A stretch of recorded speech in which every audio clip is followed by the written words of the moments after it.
Chapitre 14. Filez tout de suite.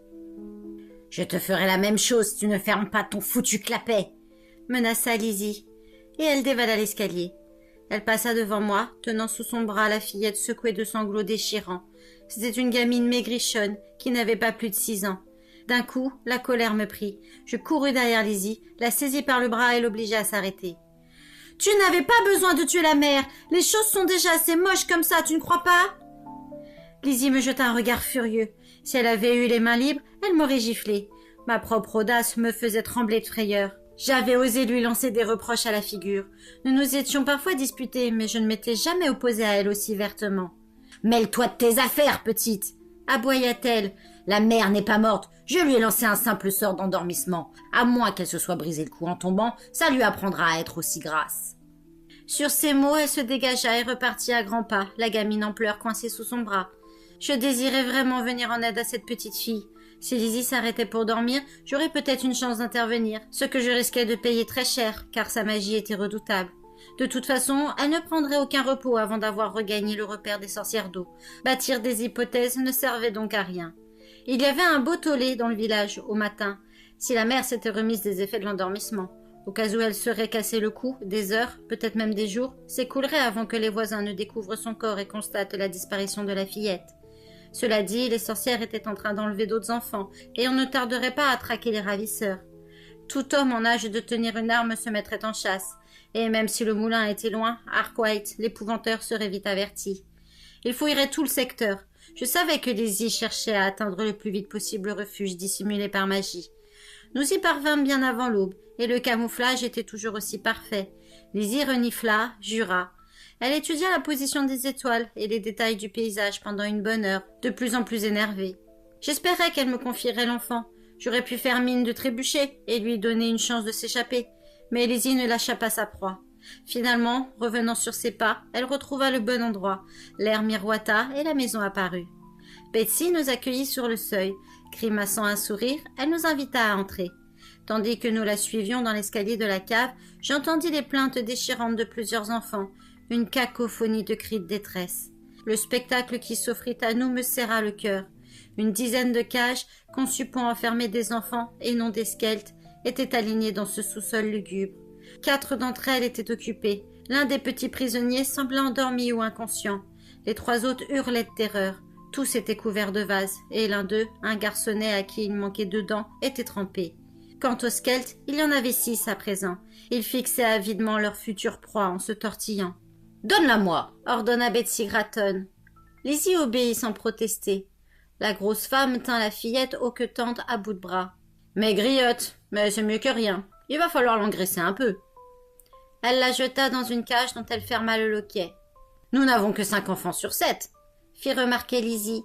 « Pour ma part, j'ai rempli les conditions de notre marché. »« C'est juste, » approuva Betsy. « Mais sois sans crainte. La nuit prochaine, mes filles se rendront en un lieu où elles n'auront qu'à se servir, un orphelinat dirigé par de vieilles femmes faméliques. Nous disposerons bientôt de plus de gamins que nécessaire. » Les 2 jours suivants furent un vrai cauchemar.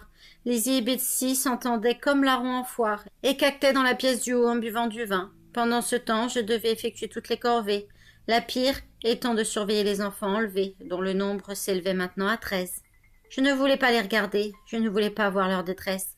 Il fallait pourtant que quelqu'un les nourrisse et les maintienne en vie jusqu'à la pleine lune. Lizzie attendait de moi que je glisse du pain rassis entre les barreaux et que je verse de l'eau dans chaque petite bouche. Comme je ne supportais pas de les laisser assis dans leur propre déjection, je les sortais de leur cage les uns après les autres le temps de la nettoyer. Une nuit, Lizzie me surprit à demander son nom à une fillette. J'essayais seulement de me montrer amicale pour la réconforter un peu, mais Lizzie se moqua de moi. « Quelle sotte tu fais, petite !»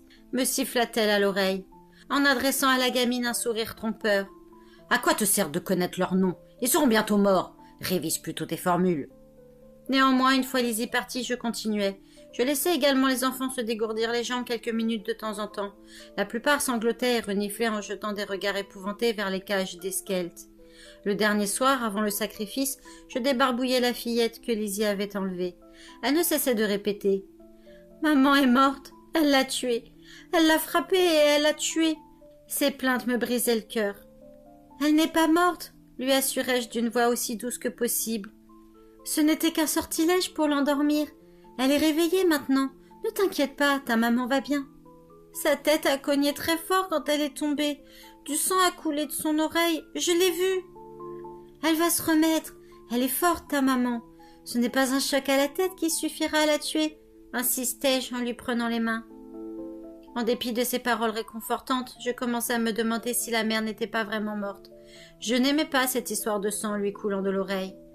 Un jour, à Pendle, j'avais vu un gamin grimper en haut d'un arbre, encouragé par ses copains. Une branche trop fine avait craqué sous son poids. Il était tombé et sa tête avait heurté une pierre. Il saignait des 2 oreilles et n'avait pas repris connaissance.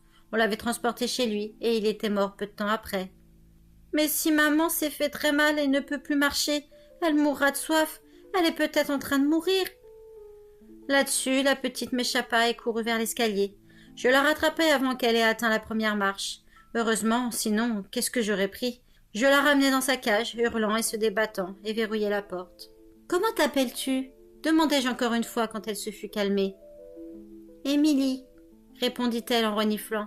« Émilie Jenk. »« Eh bien, Émilie, tu n'as pas à t'inquiéter. Ta maman va bien. »« Et je la reverrai ?»« Tu la reverras. Ce serait peut-être mieux qu'elle soit morte. »« Pourquoi tu dis ça ?»« Parce que, alors, je la reverrai quand on sera mortes toutes les deux. »« Tu dis des bêtises. Tu n'es qu'une enfant. Tu ne mourras pas avant très longtemps, mentis-je. »« Ce n'est pas ce que la grosse dame a dit. Elle a dit qu'elle nous donnerait à ces affreuses bêtes, » cria Émilie en désignant la cage la plus proche. Son occupant nous observait avec un intérêt évident. « Elle a dit qu'il planterait son long museau pointu dans notre cou et qu'il boirait notre sang jusqu'à ce que notre cœur s'arrête de battre, » poursuivit la fillette. En l'entendant, les autres enfants se remirent à pleurer. J'étais atterrée. Ils avaient déjà bien assez peur. Pourquoi les terrifier encore davantage en leur révélant l'horrible sort qui les attendait? Quelle sorte de monstre était donc cette Betsy Gratton? D'une certaine manière, elle était pire que les créatures qu'elle dirigeait. Sans elle, les tueries de sorcières d'eau auraient été plus rares et plus aléatoires. Certes, cette fois, Lizzie en était l'investigatrice, dans son désir de s'approprier le pouvoir de l'œuf de cuir. Espérant que l'une des 2 jacasseuses à l'étage n'aurait pas soudain la lubie de rendre visite aux petits prisonniers, j'assurais. « Mais non, elle s'amuse seulement à vous effrayer. »« Alors, pourquoi on m'a enlevé à ma maman pour m'amener ici ?» cria Émilie. « Et ces affreuses bêtes, pourquoi elles nous regardent comme ça? Elles ont faim, elles veulent notre sang. »« Ne t'inquiète pas, elles ne te prendront pas ton sang. » J'étais vraiment aussi coupable que Lizzie. « Si, la grosse dame l'a dit. »« Ce n'est pas vrai, je l'en empêcherai. »« Tu n'es qu'une fille, qu'est-ce que tu peux faire? Les sorcières sont féroces, elles ont de longues griffes et de longues dents, et il y en a tellement, tellement. » Je réfléchis un moment avant de répondre. Jusqu'alors, j'essayais seulement de donner un peu d'espoir à la fillette en me montrant amicale et rassurante. Puis les mots sortirent d'eux-mêmes, comme s'ils étaient prononcés par quelqu'un d'autre. « Je suis Alice, et je ne les laisserai pas te faire de mal. Je peux les en empêcher. Je le peux, et je le veux. » J'avais dû parler avec beaucoup de conviction, car la fillette écarquilla les yeux et resta bouche bée. Pour la première fois, elle parut apaisée. Après avoir achevé mes tâches dans la cave, je remontai au rez-de-chaussée. J'entendais Lizzie et Betsy papoter en riant à l'étage. Incapable de supporter leur présence, je sortis dans la cour et contemplai la mare un long moment, plongée dans mes réflexions. Quelle folle j'étais de m'être prétendue capable de protéger la fillette. Qu'est-ce que je pouvais faire? Rien. Rien du tout. Non, ce n'était pas tout à fait exact. Dans quelques heures, les enfants seraient morts, mais je pouvais encore partir en courant loin de cet horrible endroit. Ainsi, je ne serais plus là quand ils seraient tués. Ainsi, je ne serais pas une meurtrière. Mieux encore, j'échapperais à Lizzie, et je ne deviendrais pas sorcière. Cependant, ne mettrait-elle pas tout en œuvre pour me reprendre? Elle avait su que j'étais chez Agnès Sowerbutt, et Agnès n'avait pas été assez forte contre une pernicieuse comme Lizzie. Mais cette fois, je pouvais m'enfuir loin de Pendle, et en un lieu qu'elle ne connaîtrait pas. Même si elle tentait de me localiser par scrutation, elle serait trop occupée à acquérir le pouvoir de l'œuf de cuir pour s'inquiéter de moi. Pourquoi perdre du temps? Je devais filer tout de suite.